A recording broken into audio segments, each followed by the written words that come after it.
The fifth is the most famous and perhaps the greatest of Nielsen's symphonies. It was completed in 1922, 6 years after number 4. That symphony dealt, if you like, with the generalized conflicts of biological evolution. But there was a moment in it when we were face to face with the emergence of two dominating opposed forces. Dawning consciousness struggling against the retarding brute element. This is the starting point of the fifth.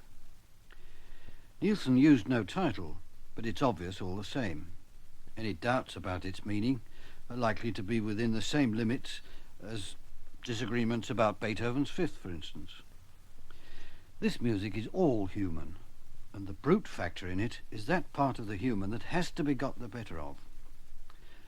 There are two large movements.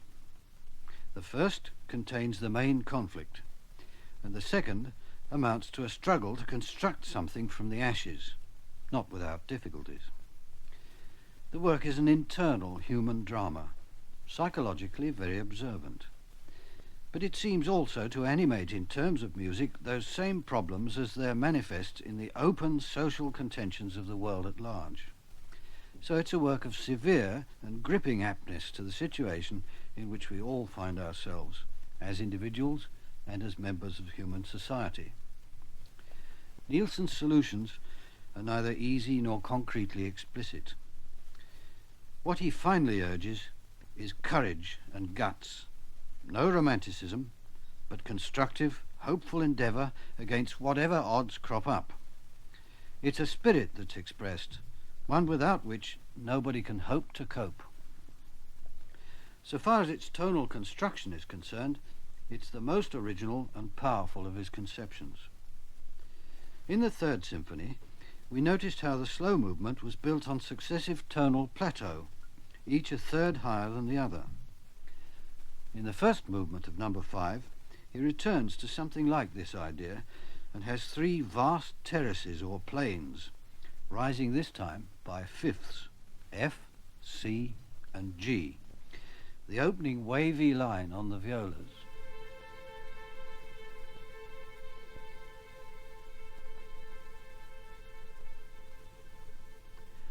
That's like the passing of time, against which events form themselves.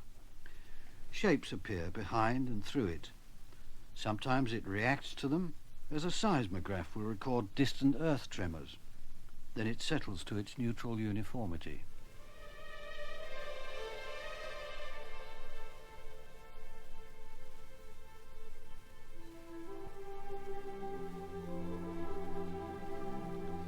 A long line forms in the violins, and under it the bass reveals that the tonality is F.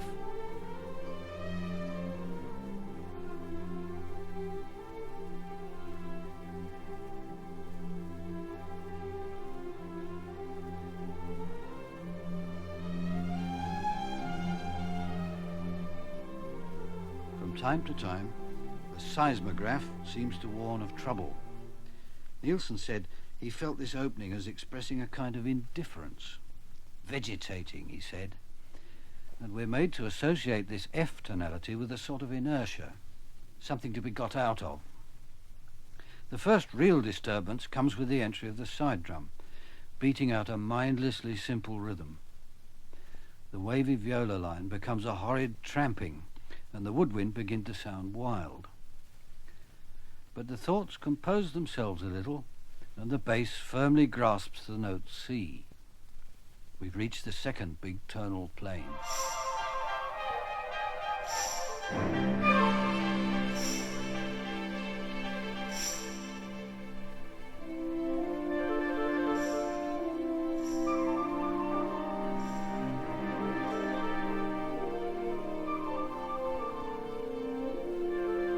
Soon the bass tries to struggle upwards, trying to get to G. Now D flat.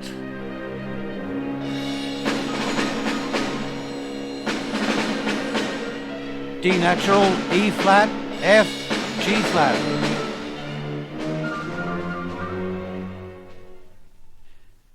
It gets as far as G flat, but no further, and falls again to C.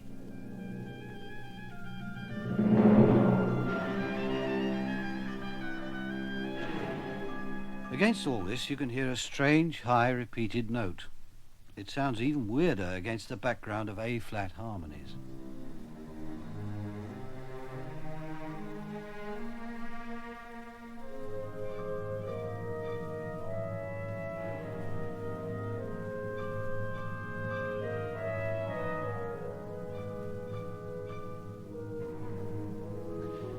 That note is D, and it's the remotest possible note from the background A-flat. Halfway between the two lies F, so there's a real danger of drifting back to the old inertia. But D is the dominant of G, and that queer flashing light in the dark is the means to guide the music into G major.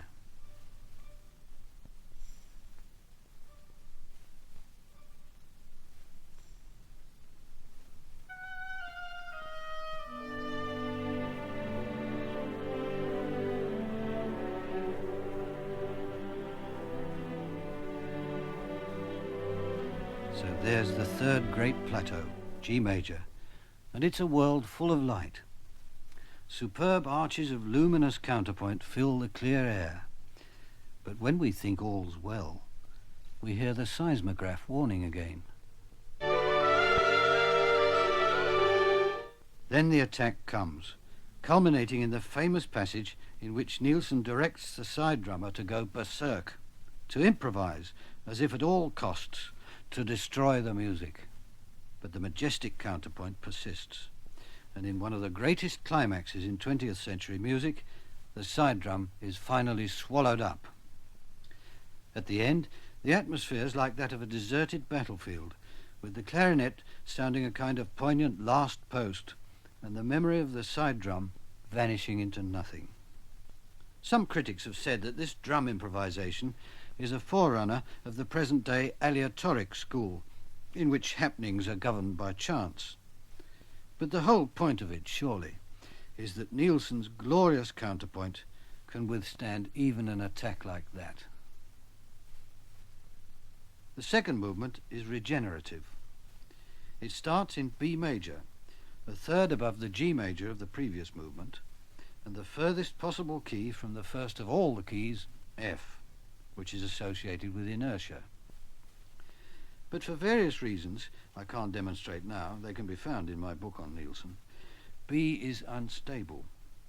And after some heroic music there comes a sinister passage with soft, flashing Ds alternating with A-flats. It reminds us of something bad. Think of this in the first movement. D against A-flat. Now here's the same thing in the second movement.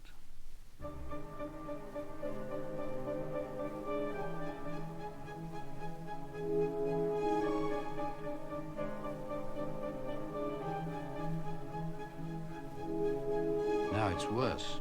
The two elements are equal, and there's no choice but to slide down a slippery slope into the inertia key of F, halfway between D and A-flat.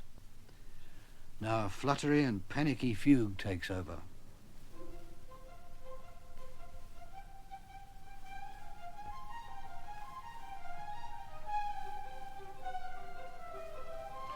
It reaches a terrible pitch of panic and finally collapses. Panic is no answer. We must think. So another fugue begins. Slow this time, thoughtful.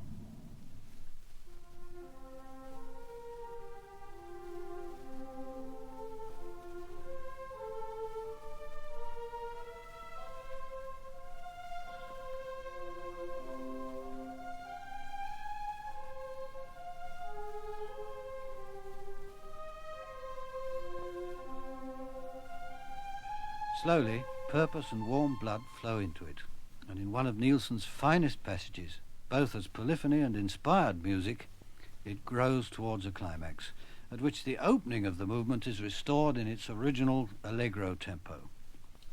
Compare the slow fugue subject with the main theme of the movement.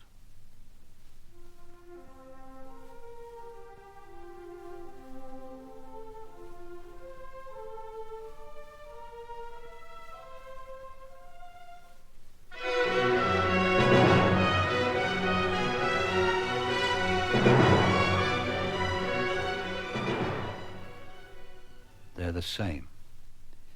But we're back in B major, a key not stable in the circumstances of this symphony. But nothing can stop the music now, and it storms its way forward, ultimately finding the key of E flat, which for various deep reasons I can't tackle now, is the only possible one. This work ends not with triumph, but with incandescent determination. Nielsen is a realist.